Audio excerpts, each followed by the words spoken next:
the deal, YouTube? It's your girl, Miss Honey.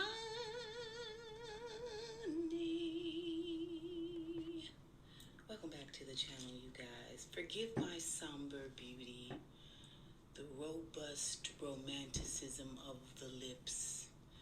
I was told that there would be a funeral service at the church house today. Apparently, there was some sort of miracle and the funeral was canceled.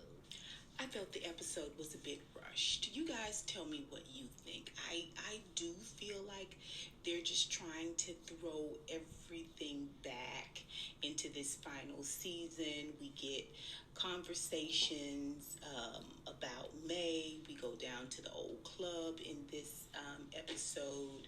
We get to see Noah pop back up and pretend to want to be a father and a family with Grace and AJ. We find out almost immediately that AJ is in the hospital and he is stable but sedated from having attempted to eliminate himself from the race. And the doctor ominously asks Grace if she cut herself in any way, if she could possibly have injured herself in any way. And Grace was like, no, I'm fine. Why do you ask? Well, I wanted to make sure that you were okay and see that you are safe. I was like, what going on with AJ blood? What's going on? AJ got an issue with blood? Huh? What could it be? What could it be? I mean, what is this ominous question?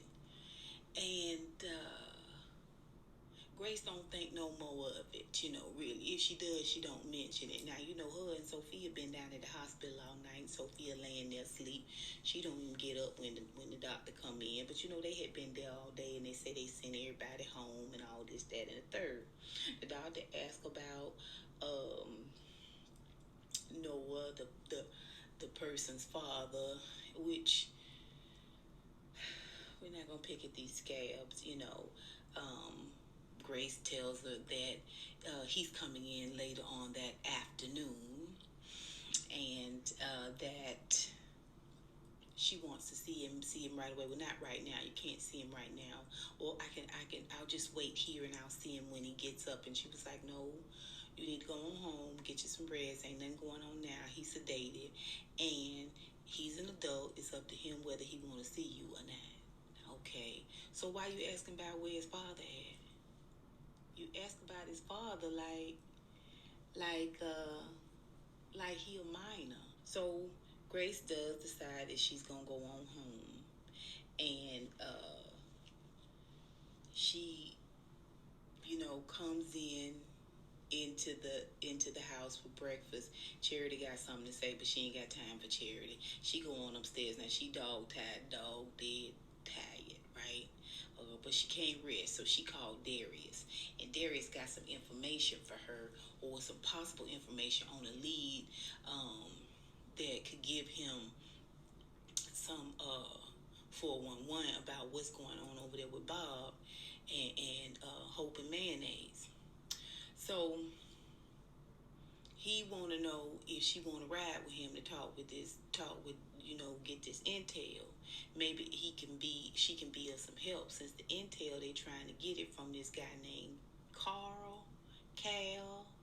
Now this was the Caucasian preacher who refused, downright refused to link his church up with Hope and Mayonnaise, right? Thought that was the end of it. Now, Hope and Mayonnaise not only have acquired Calvary, but they got a whole county full of churches that's going to join with them in this mega church. You know what I'm saying? And so her and Darius go over there, and try to get Cal to talk. And Cal sends him away. He ain't talking. That's final, because they have been told that they cannot speak. Now, he did not mention an NDA. Okay, he did not mention an NDA. Them NDAs, a lot of people people talking about them NDAs out here in these streets. But anyway, he said they was threatened and told not to speak about it. And so he's not going to do it. He sends them away. Please stop calling me. Please, please stop contacting me. So they walk off. They trying to figure out what could be possibly going on that they would threaten this whole coalition of pastors, And I was like, yeah, Grace, what could be going on? This whole hope and mayonnaise situation feels a little GOP-ish to me, don't it? What y'all think? It feels a little Republican. The way it's kind of slimy and sticky, you know what I'm saying? The stench of it kind of smells a little conservative. Mm-hmm. Sophia calling Dante, child. She calling Dante and hoping a real man answer the phone, but she get a little man's voicemail, and she wants to see what's going on possibly with him and Nikki. I said I didn't want to know when to talk about it, and I didn't want to hear about it, and not wait for you to figure out about it, but I kind of got a lot going on, and I was hoping you could possibly be here for me for a change, since I did give you my virginity. That's supposed to mean something. Not without a contract, Sophia. Not without paperwork.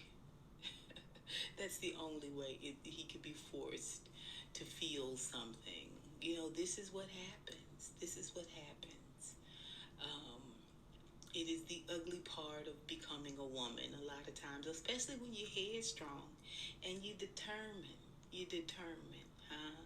You're going to do what you want to do and how you want to do it. It hurts. It hurts. It hurts. It hurts. Mm-hmm.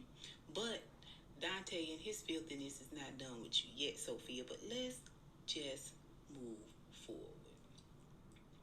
So then we see Grace and Noah together, and they're at the hospital again. They're going to wait it out together in hopes that he could possibly be in a position where they can visit with him and they can talk with him.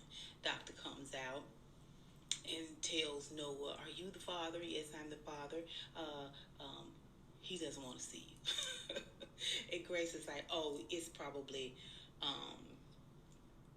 just, it's probably just, he just need a minute, and he'll probably feel better after he talked to me. He really, really enjoys talking with me. We like Ace Boom Coon. We like this and everything. And so, you sit here and I'll come out and let you know when you could possibly come back." And the doctor was like, "He don't want to see you either." And she was like, "What? I don't need it." Girl, he has been showing you the shady part of his bootay ever since you met him, ever since you known him, girl, ever since you went down there and got him in Arizona. You've been trying to spoon feed the boy happiness and love and understanding, and he has chewed on a little bit of it, but for the most part, everything you have fed him, he has thrown back up, darling. He has. He has. Why are these shocked? He's never been happy. He's never been happy, okay? And they were like, "Well, no, we've got to go see him." No, he's an adult. He's an adult. He don't want to see y'all. And why would he want to see this, Grace? Well, he may be feeling some type of shame. Evidently, there's this sense of heaviness and shame. I don't know, guilt, whatever people are going through after this type of situation. I can understand shame to a certain extent, but this is a real touchy subject. It's a real touchy subject, and I watched Stanley and or Lynette and Stanley at Random TV Reviews, Greenleaf Review last week, and her feelings were very raw about the AJ character. And this is my question. I have very raw feelings about the AJ character. I'm just being careful because I don't want to offend anyone. It is a sensitive subject, right? But this is my question. Do you guys think that the AJ character was written originally for a female? That's kind of what it seems like. It seems like all of the dialogue and all of the movements of the character feel very female, feel very feminine to me. I don't know. You guys tell me what you think. Put it down below. Why do I feel that way? I don't know. Anyway, so her and Noah walk outside and they talking and all of this, and somehow or another he low slick shame kind of offends Grace. I really don't know what it was that he said that was so offensive, but you would take it back. Take it back. I didn't mean take it back. No, I don't mean you best take it back. And he was like, I'm okay, listen, I'm sorry. No, take it back is I didn't mean that. What you did was apologize. Different, right? So, and she doesn't want to deal with him, right? And he walks off like, oh, it's the same old, same old. First of all, where you been? Where you been? We saw you for 2 seconds in season 4. And then all that other stuff, the jail time, the robbery, the apartment, the bag of pills, all the temper tantrums, the angry outbursts, you wasn't there for none of it. We didn't even see you calling him on the phone. It wasn't even like he was saying, my dad keep blowing me up and I'm done with him and I don't want to talk to him. Like, where did you go? You don't have a baby with this woman that you cheated on with Grace. You don't have a baby by this woman, so what was you doing? The woman had already asked you to leave. Where were you? Huh? What was you doing? Licking your wounds? And is it me? Or was Noah more handsome and more manly and had more machismo in season 1? Why does he seem so feather light to me now? Why does he seem so weak and mealy mouth and just bent back? I don't know. Y'all tell me what you think.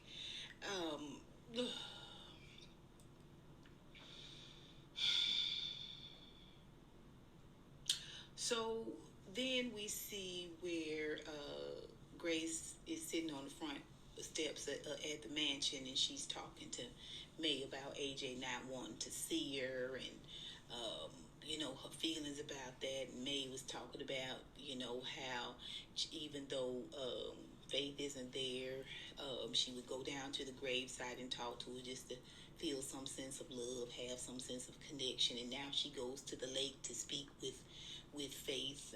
No word yet on if Faith is answering back all these phone calls from graveyards and gravesides and things. But nonetheless, she tells Grace, we know it's not the same because you still have AJ, but you don't have to feel unwanted because he don't want to see you. It's unfair, and I'm sorry this is happening to you, right? I was like, well, she did get a boy up for adoption, which is kind of telling him that he's unwanted. And then he tried to contact her once or 2-3 times, and she rejected him then as well. So I don't know if it's per se not fair, Lady May. It might be your just due. It might be your comeuppance. In the grand scheme of things, it's a doable comeuppance, right? It's survivable for sure. Listen, we're all sick of AJ's antics. We all are. Why don't I feel pity for AJ? Why don't I feel empathy? What is it about the way this AJ character has been written that y'all know I'm a water baby? Y'all know I'm compassionate, huh? I'm president of the Usher Boy.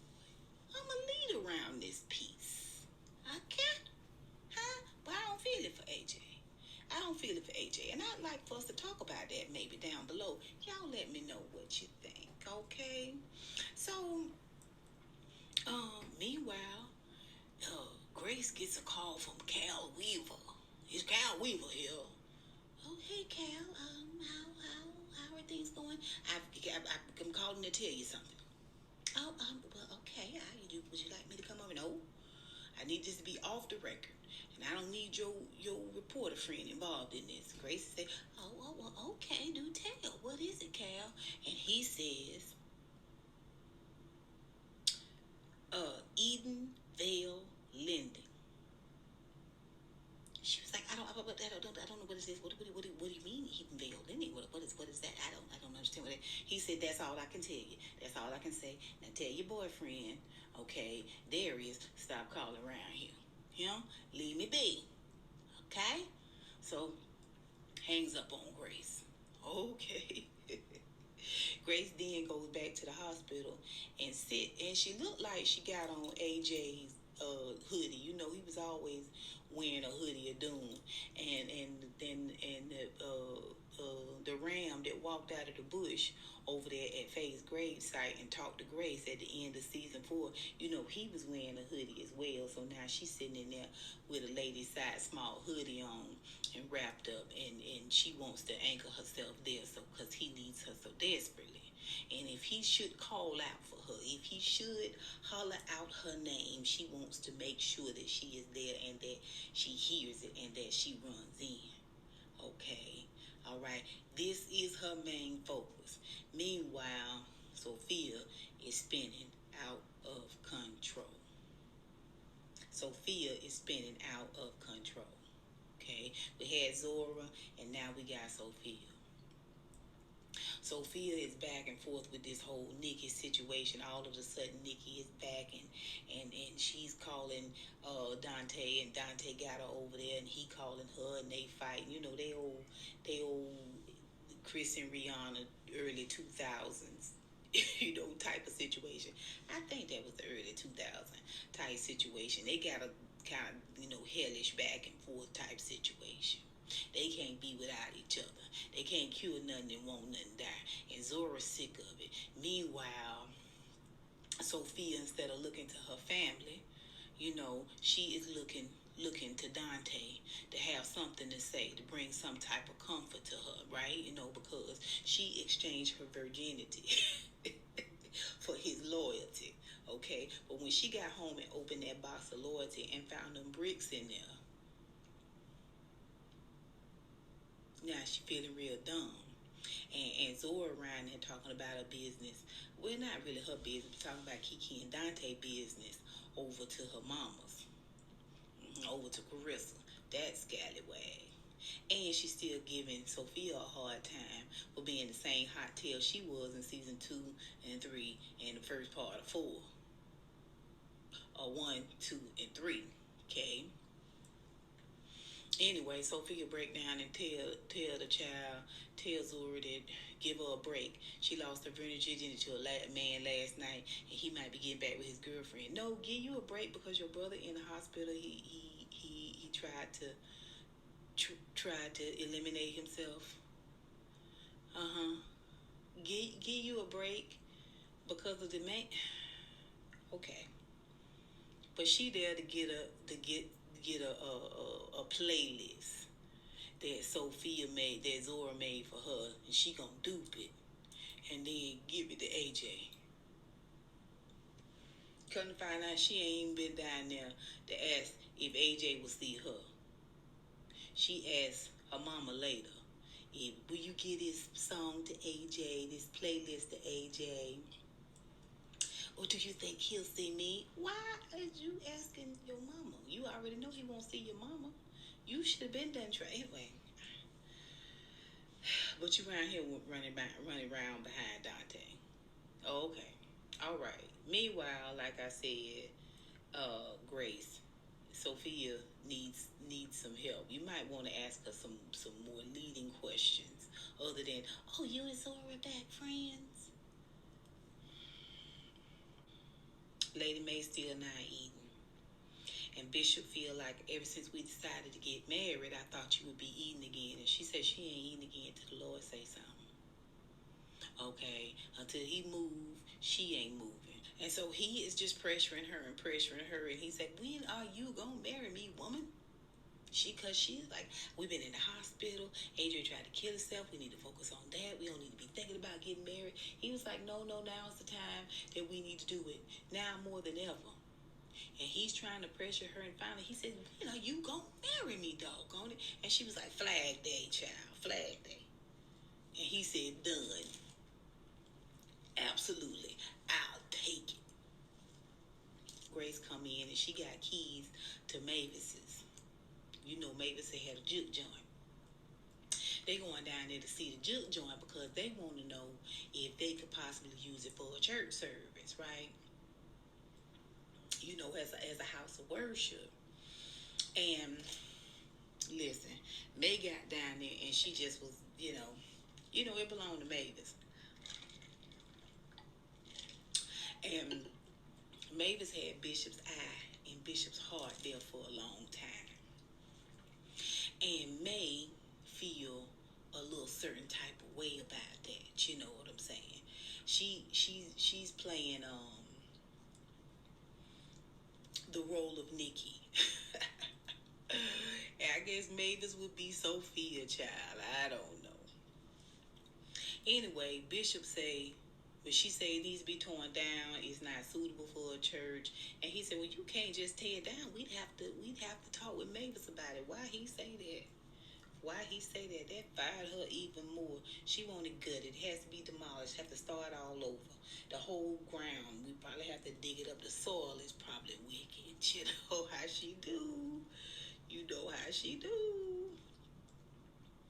Later on, okay, Bishop, after he done called around there to Hong Kong, China, or somewhere to get after Mavis, and they tell her it's James. I'm not mocking him. I'm just doing an interpretation of what it sounded like on the phone, right? James. Next thing you know, they put that whole music on, child, and she never did come to the line. He got the picture and hung on up, right? So he goes back and talks to May and says, you know what? Let's do it. Let's just demolish the whole situation and start all over. They ready to break ground as we speak, the contractors. And she said, oh, did you get in touch with Mavis? How can we do it without Mavis? He said, we ain't gonna worry about it. Are you sure, James? Yes, of course. I don't want to talk about it. Let's talk about when you gonna marry me. And so May said, we talked about this already this morning. Don't you remember? And Bishop was like, stuck. Oh, my heart sank. My heart sank. I said, no,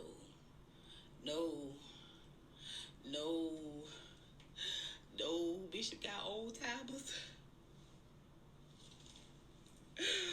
Oh, it looked like Bishop got old timers. Please, Lord, don't let Bishop have old timers. Lady May picked up on it, baby.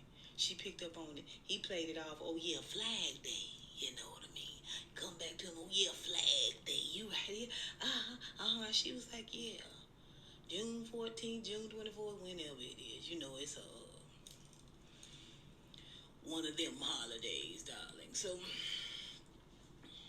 oh, yeah, it's going to be a major affair, a huge celebration. Now, you went from the courthouse, now you going to do a huge soiree. May said, I wouldn't have it any other way. And he walked out and she smiled him on out the door. He walked out, she said, devil, I see you. That's what she was saying to herself. Oh no, you won't schmooze me. You won't get me. It's something going on with you, baby. It's something going on with Bishop, right? And May sees it.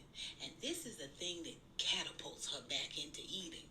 Baby, she got a whole casserole dish full of old pasta. Marisol said, oh, you're eating. And she said, yeah. She said, well, let me take that from you. That's day old pasta. Let me make you something fresh. May said, listen, you can make me something fresh. I'm going to eat that too. But right now, I'm finna climb down in this casserole dish and eat my way out of it. Okay? She got something on her mind. She trying to figure this thing out. She trying to see what it is she going to do. What's going on with the bishop, right? So, then we see the end scene gets played through with some old rhythm and blues because Bishop done come in with a record and put it on the record player. record player, child. And he got him some old brown liquor, baby, and he's sitting down and listening to his blues and reminiscing. I said, ooh, Bishop. Mm-mm-mm. And they playing out all these different end scenes, right? But we not done yet. Let's move on to Charity.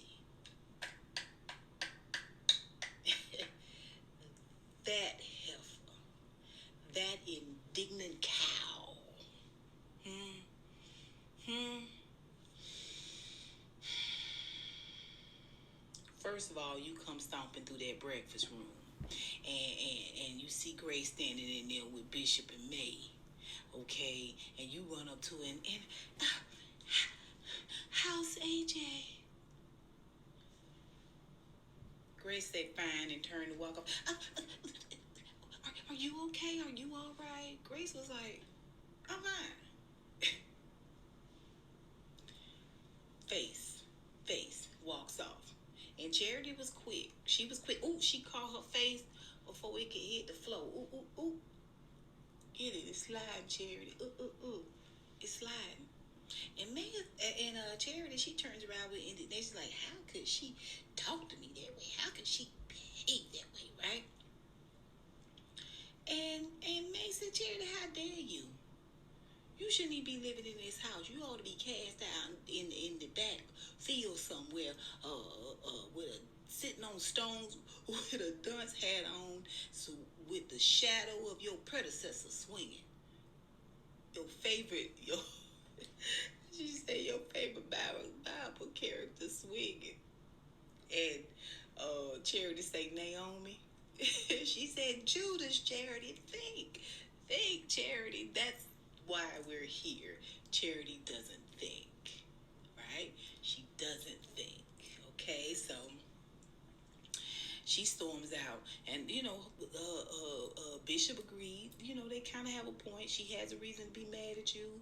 You took her job. You lost the church for the entire family.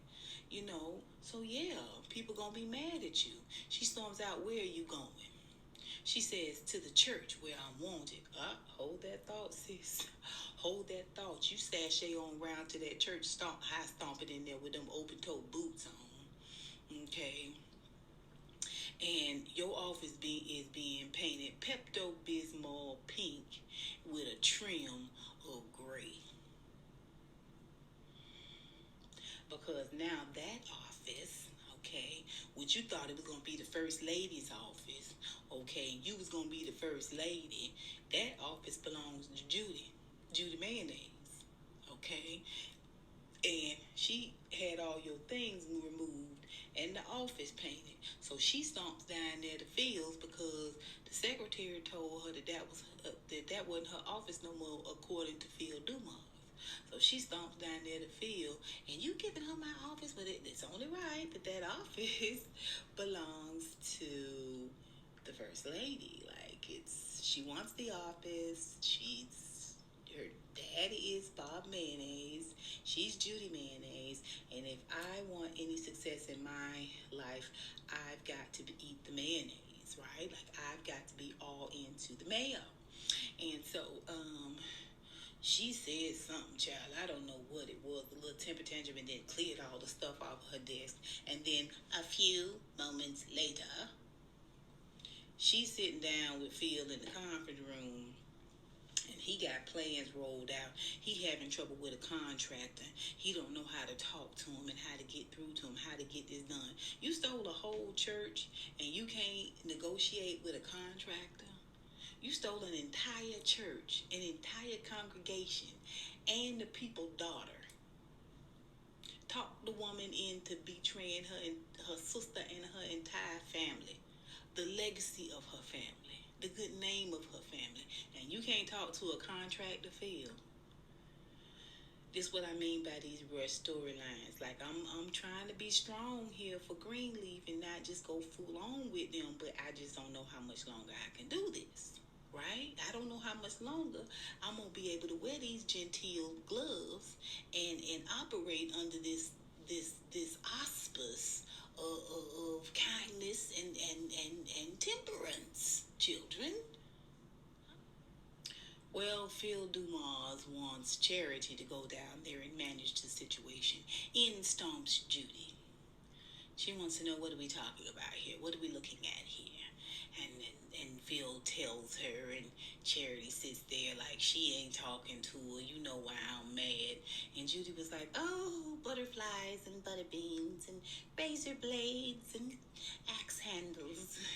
You know, she's got her like a little poisonous cupcake feel to her, you know what I'm saying? She looks like a perfect green apple, darling, but she is filled to the brim with worms. And so she's giving Phil Dumas all these old stale mayonnaise kisses, and he has no emotional feeling or life in his lips at all when she does it, and laying all over him like a Cheshire cat is supposed to make Charity feel some type of way. Of course she does feel some type of way, because she don't realize, baby, that she had her life saved. Okay, when he stabbed her in her back and rejected her and slammed her feelings hard to the ground, that was your life being saved. Instead of you being smart enough to get in the heck all the way on, these people don't want you here, Charity. They don't consider you valuable. And I don't know why they pushing this storyline where it's supposed to look like Phil and Charity, some type of unrequited love. Listen, ma'am, listen. The whole pot is poisonous. Quit trying to eat, this poisonous cesspool of mess that you have created with Phil Dumas. Quit trying to eat it. Quit trying to take shots of it. Forget the teaspoon. You can't add enough sugar. You can't put enough potatoes in it to take out the salt, baby. It is poisonous. It don't matter how small the doses are, how small the servings are that you take. It's still poison, sis. Collect your dignity and move forward. Okay? Instead of getting more mad, instead of getting more angry. Okay? These people gonna walk you up out of this facility. You best leave on your own accord. Now they sending you off to do some work. Go over there and talk to the contractor. I said to myself, since when has Charity been able to handle some business? Okay.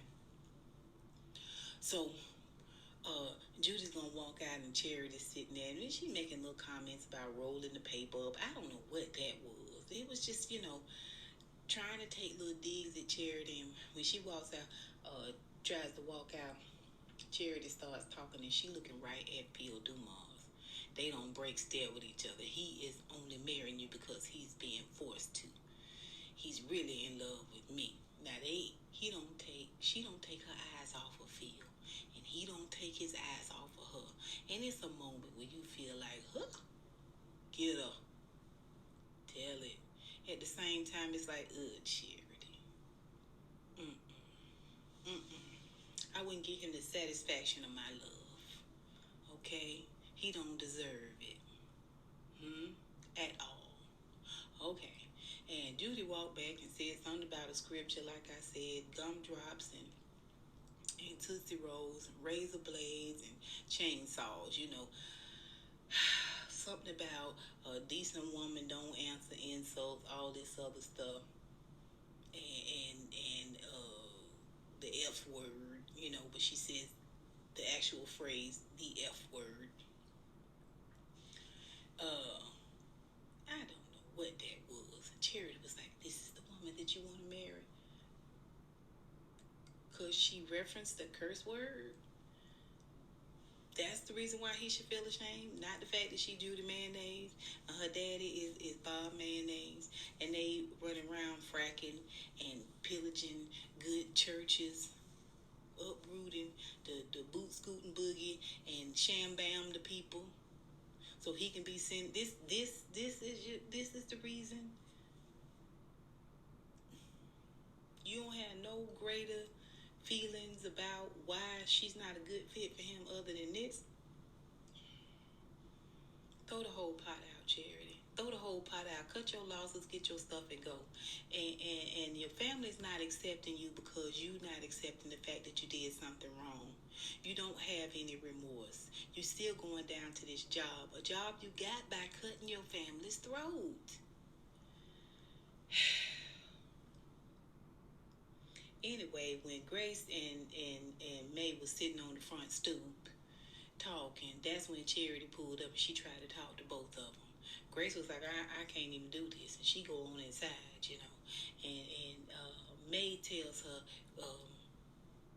AJ's in the hospital because he tried to eliminate himself, and he refuses to see Grace. And I just came from Faith's gravesite, you know. I mean, just let it go. Just move forward. Just deal with it, Charity. It's not about you. Later on, we see Charity go in there, and right after this, she's still pushing Grace to forgive her. I don't know if she got some sort of checklist. I don't know if she think that things will get better down there at the church if Grace forgive her. You know what I'm saying? Like she will be absolved from having to get slimed with all the karma that this world has to offer behind what she did. You know what I'm saying? Like if you could just get Grace to sign off on forgiving you, and she gave Grace a poem that she wrote to her daughter, the one that didn't make it, you know, the son Nathan. Which, by the way, Charity was like, Mom, I don't understand what y'all want me to do with you. With this is how it's gonna be. Y'all not gonna forgive me. Should I just take Nathan and move? Well, I mean, you did salt the earth there. Maybe you should take some time away and row your own boat.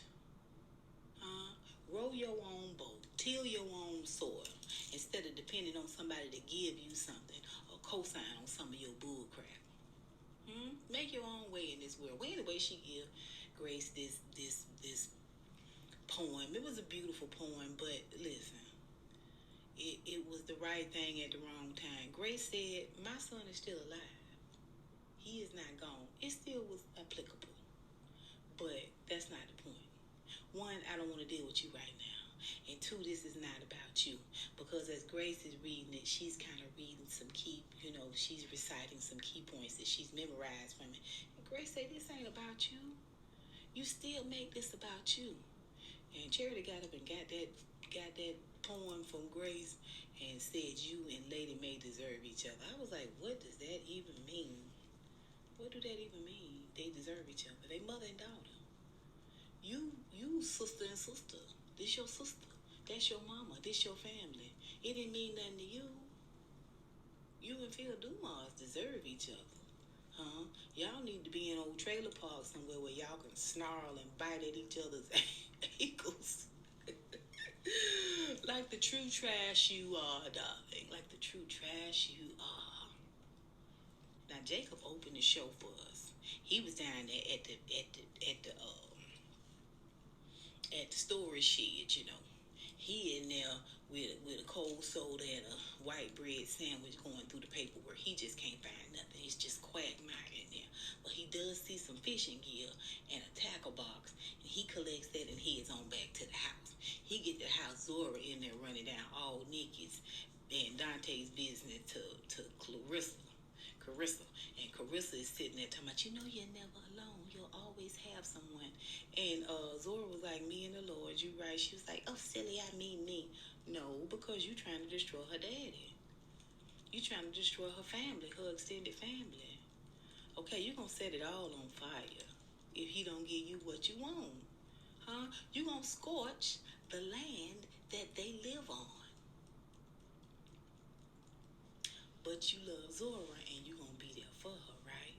Okay, all right. So, you know, she said, you know, did you get my message? And he was like, yeah. And Zora was like, what y'all talking about? About the meeting? What meeting? This Zora. Don't worry about all that. I'll be ready in an hour. I'll be ready to go.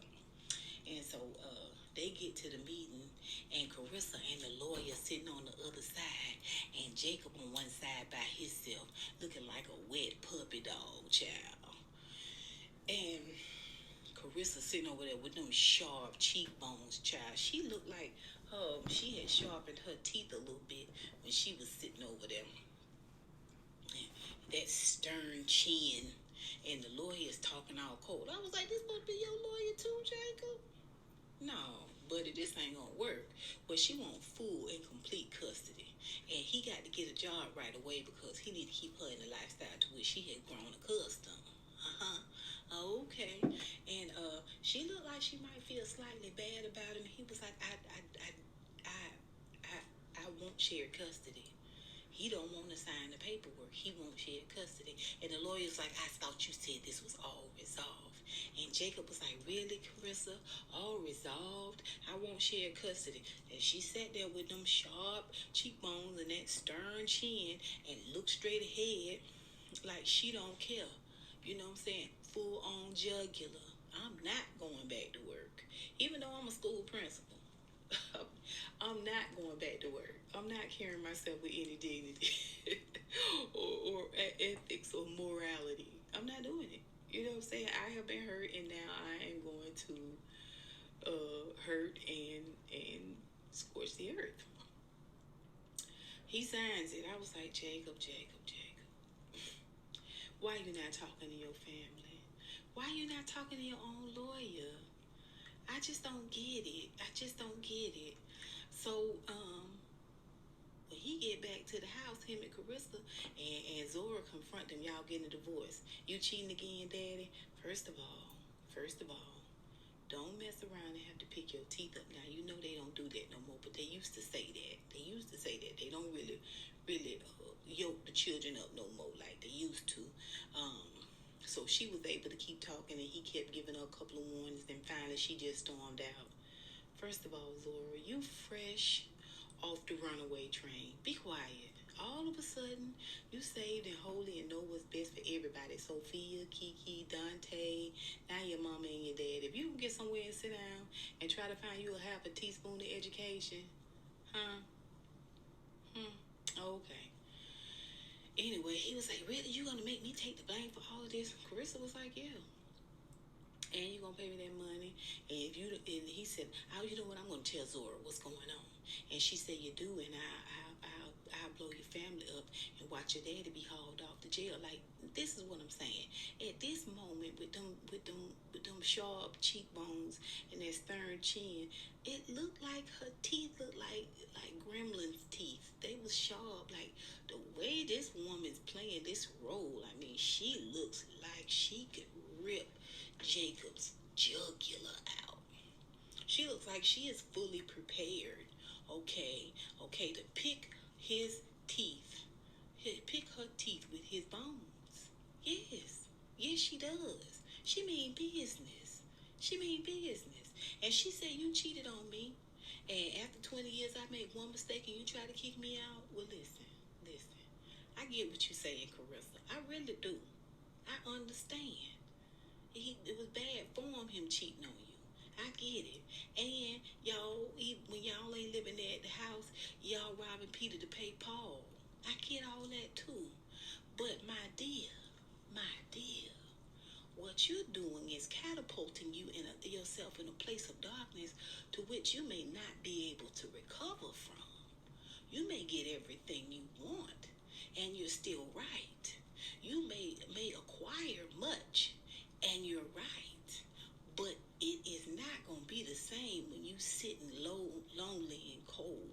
When your daughter ain't don't want to talk to you and your son side eyeing you because you done ripped him from his daddy. When he finds out the truth, lo, these many years later, come on now, girl, come on now. This who you want to be? This who you want to be, Carissa?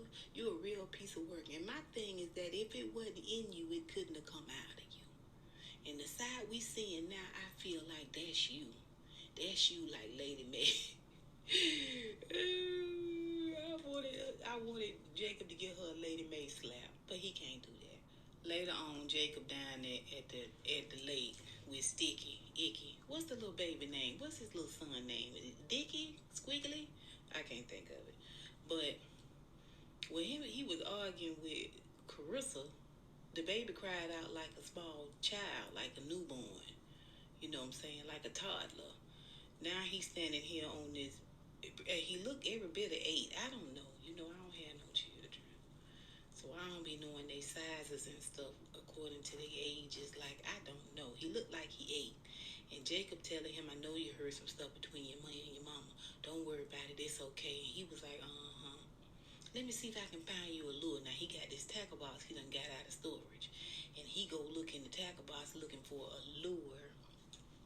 And he come upon these documents in a brown envelope. You know, back in the day, that's where they put your important documents, your insurance paper. They slid it in a long brown envelope.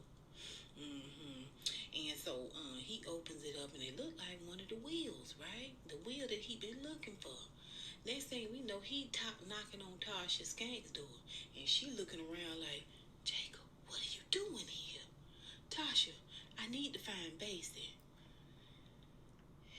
And Tasha said, Basie? Jacob, Basie's dead. And the show go off. What the devil is going on here, Saints? What's happening here? What is we doing? Huh? Basie Skank's dead? Pseudo dead? I thought I would be going to AJ's funeral.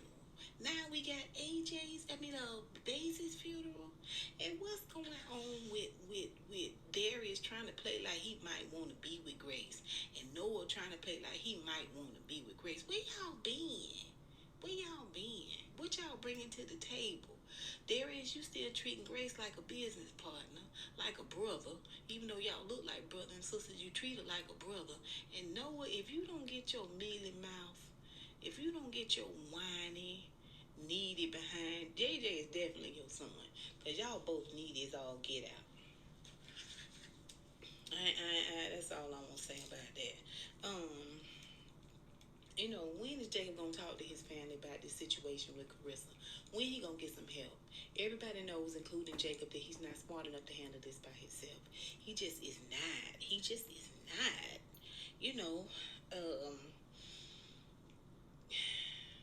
What's going on with Sophia? I mean, do we care? I don't know. Y'all tell me what you think. What y'all think about this episode? Why am I teed off? Why am I don't know. Y'all tell me what you think. Y'all think Basie dead? Or y'all think this just another ploy? Basie stay running a scam or some sort. Y'all tell me what you think. Like I said, and put it down below. And until